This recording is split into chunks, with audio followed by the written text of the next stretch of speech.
I didn't want to clunk. Nice job, Clint. Hey, Clint and Matt will answer questions afterwards.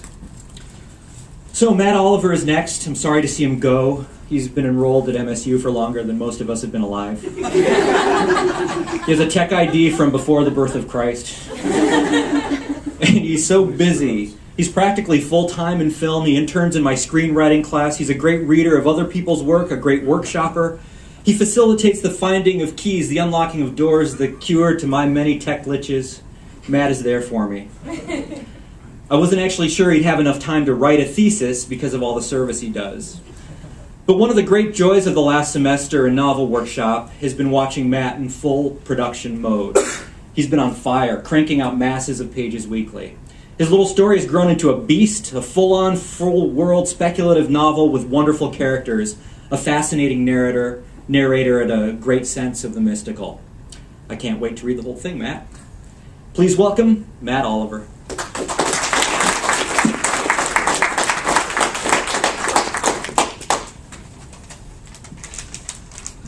Well, I was told by Jeff that I'm no longer allowed to be self-deprecating about this process.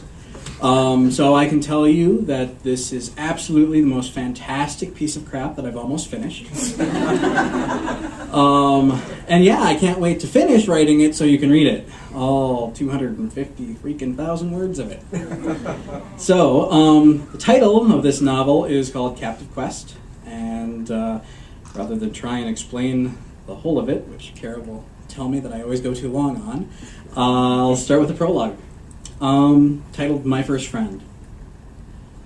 Long ago, when things were normal and I was merely a quiet spirit, I met Kale. Then I had been tasked to watch over my rivers, a place the humans called Katal.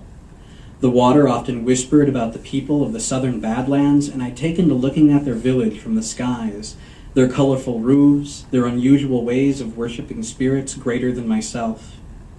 When I saw one of them walking towards my Lord's rivers, I quickened to understand why.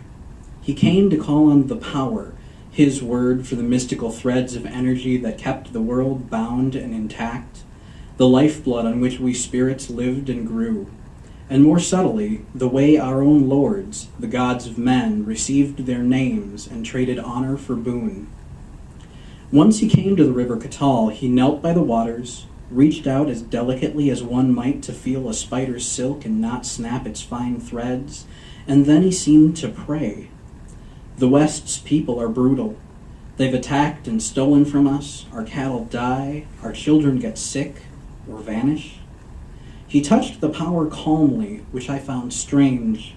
Most men who touched the power did so with a hot lust, grasping for anything they might soon control, strength over enemies, love from friends, even defeat of the natural world.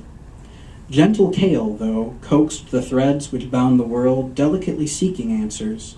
He closed his eyes and waited till the sun had vanished over the horizon, and then waited even more until the moon went to join her. I felt compelled to answer, and from that moment I knew Kale and I would share a long fate. His visits were to center his mind, to prepare for diplomatic endeavors. I began to look forward to the days that I would see him walking towards me, wondering if he'd speak and if I'd have reason to whisper. Before long, he came with a wide smile.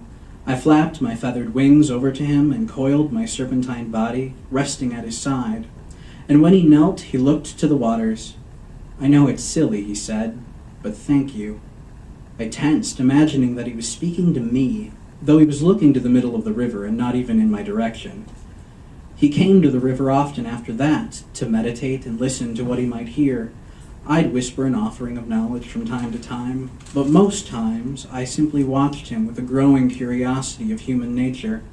I was confounded by their contradictions. Such simplicity met with tremendous potential, such passion coupled with the peculiar want to avoid strain as much as possible, often working harder to dodge the task than they'd have needed to work to merely complete it. I had never had much opportunity to be so near a human, to watch him, listen to him, observe how easily he fatigued. I was astounded.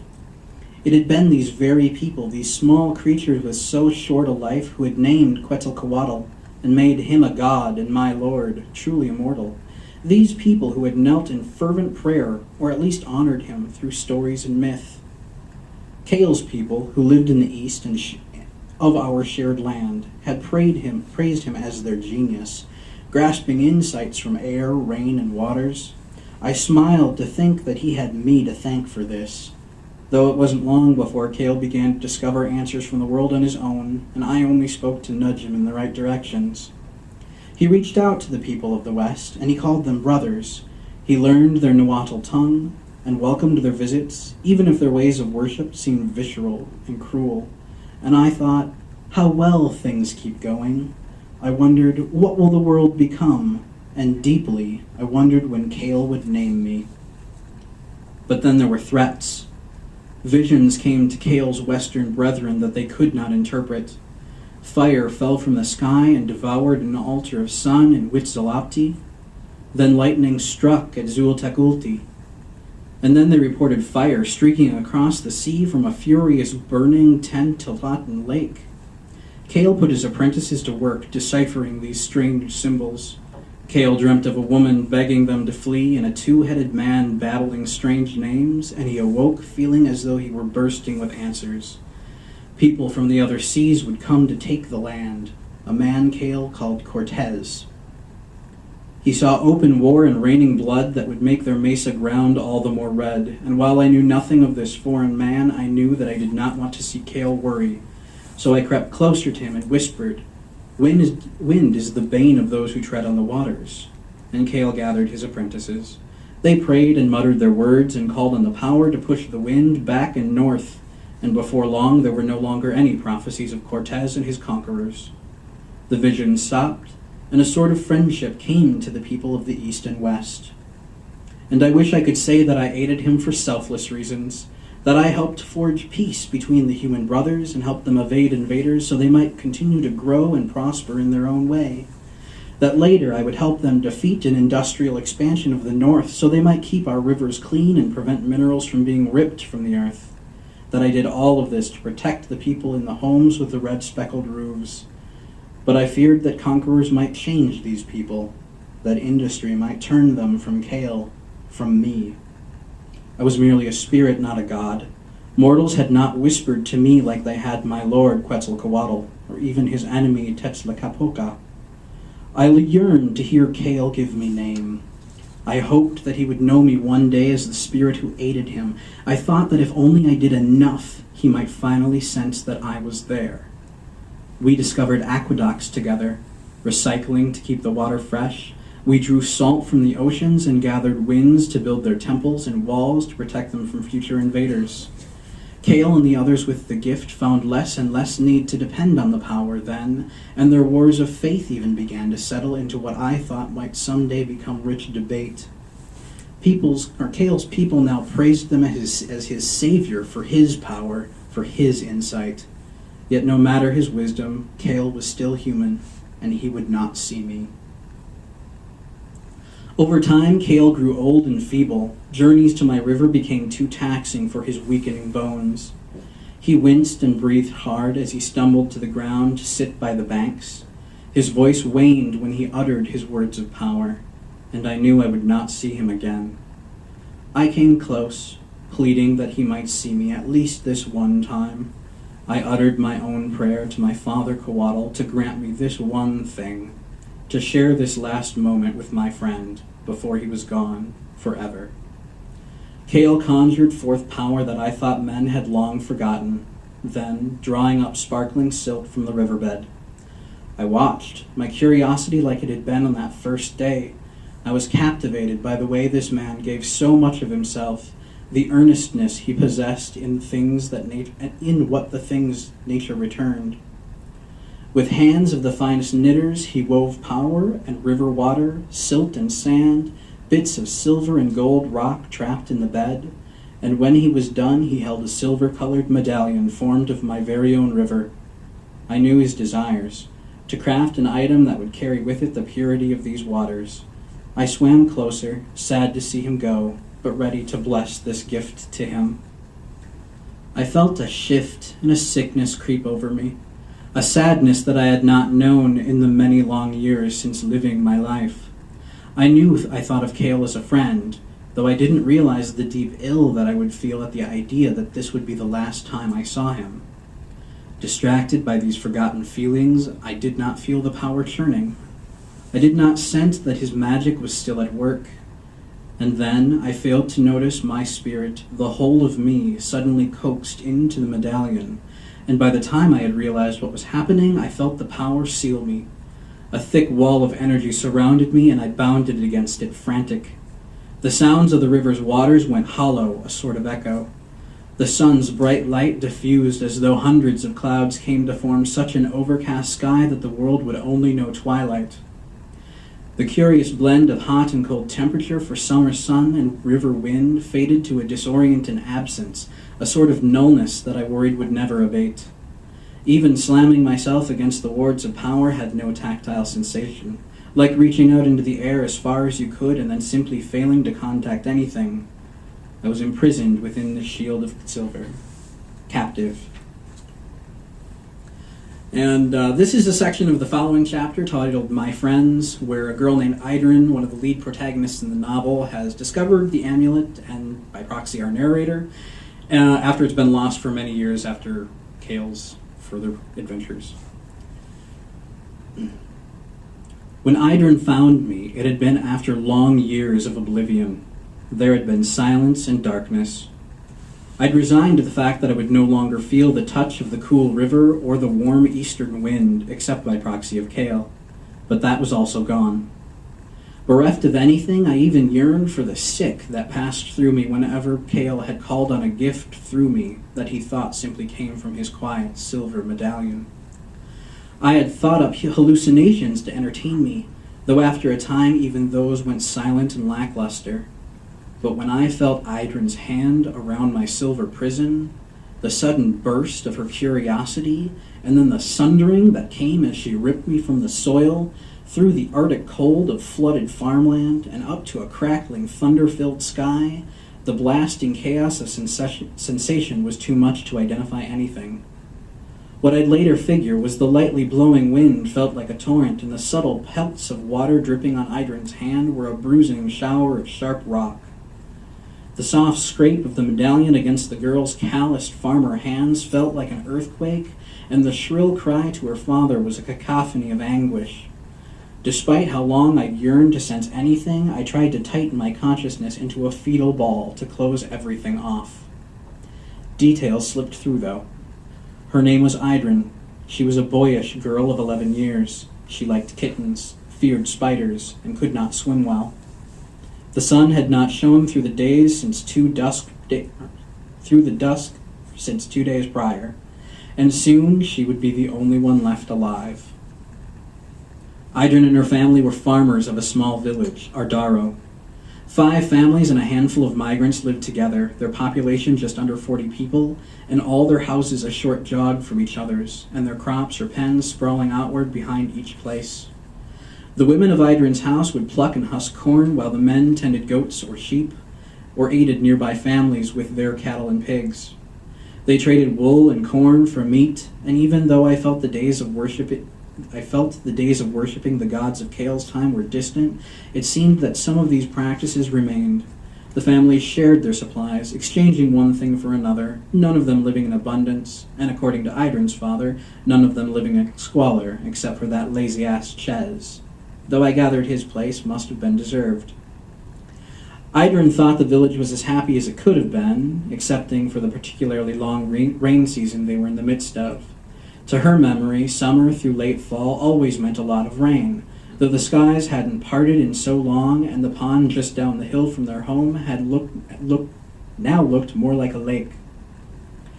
After she discovered me while rooting in the soil that had been half washed away by the endless rain, Idrin ran home with a wondrous glee at her treasure.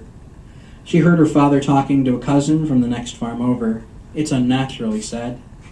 The clouds seemed strained, bled dry of their water, but still pushed by some force to continue their torrent.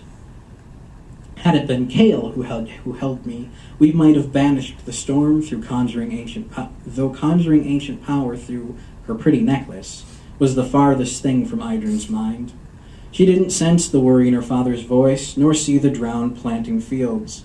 She just wanted him to put a necklace around her and tell her that she was pretty instead of a good, solid worker girl.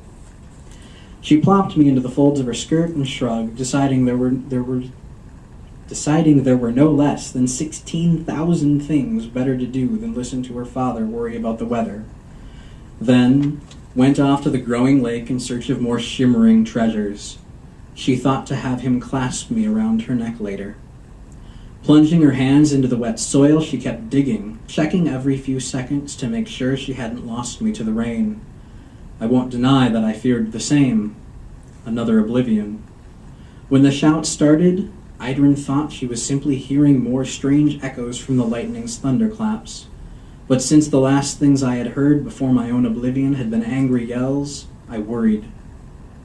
It seemed that whatever argument had began called a mass of people, and soon even Idrin was sure that these shouts were not thunder, and certainly more than a typical fight over whether or not her father had the wrong sort of look at Chez's eldest. She snuck to the back of the house and peered around the corner. Half the village had gathered, and the rest were, like Idrin, spying around corners or through opened shutters. The villagers directed their shouts towards 6 armored guardsmen, one in the lead, resting his hand on the pommel of a sheathed broadsword. The lead guard spoke calmly, though I'd seen how easily some men could remain calm when one held a blade and wore armor, while the others had poorly made shoes and a garden hoe.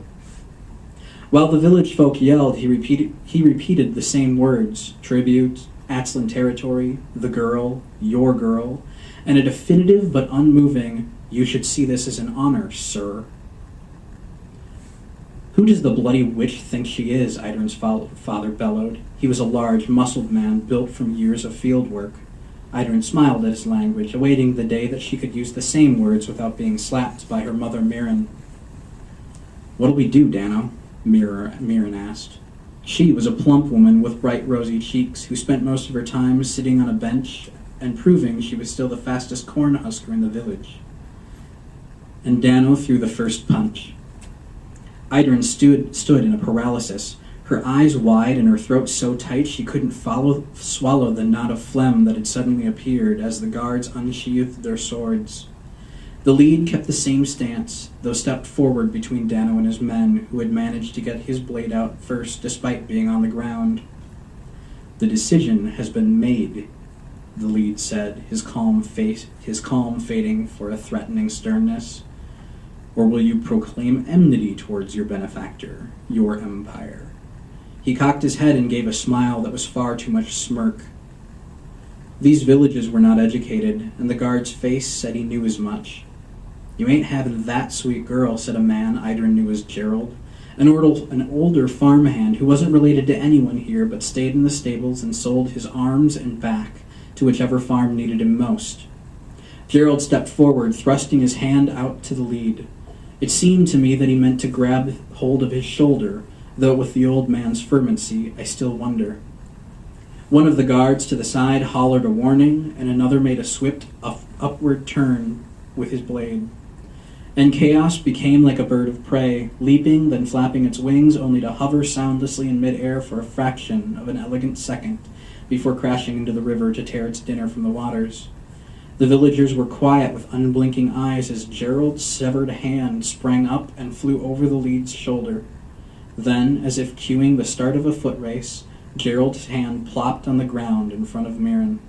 She screamed at first, a mark either of fortitude or horrified shock on Gerald's part, and then the conglomeration of people erupted into a frenzy of angered yells, terrified shouts, warning thrusts of blades, and ineffective jabs from farming implements. Idrin stood stunned as Dano turned his back to the guards and ran full force straight to where the girl was standing. Somewhere in her head she thought of me, my medallion rather, and frantically motioned to pull it from her shirt pockets. And suddenly she found herself gathered up in her father's arms where she was being carried back to the lake. She tried to talk, to ask what was happening, who the guards were, if Gerald was okay, if he thought her necklace was pretty, and if he'd put it on her neck. But between the hard shock of each of Dano's footfalls and the sheer craze, she only managed a series of noises similar to the hums of her newest sister when bounced on Mirren's knee. Then she was flung, spinning a couple brief times before landing in the cold water of the rising pond lake. She thought she heard Dano cry, "Just hide," but the cold water sent her into shock. She frantically flailed her arms, trying to keep above the water's surface, but she was not the best swimmer, even a shallow pond water, especially not with a torrent of rain falling upon her. For a moment, Idrin thought her father would laugh and rush back to the water, helping her out as she would during drier of summer days. But in these scarce moments, she could manage to see through rain in her flooded eyes. She saw him rushing back to the center of the village. Lightning flared, and thunder varied from resounding claps to muted applause as Idrin struggled and failed to stay on the surface. She sank, and deeper, and time seemed to last forever. She thought of death for what I suspect was the first real time in her life, and I was afraid too. I helped her. I gave her breath. I kept her alive, though I think I kept her alive for both of us.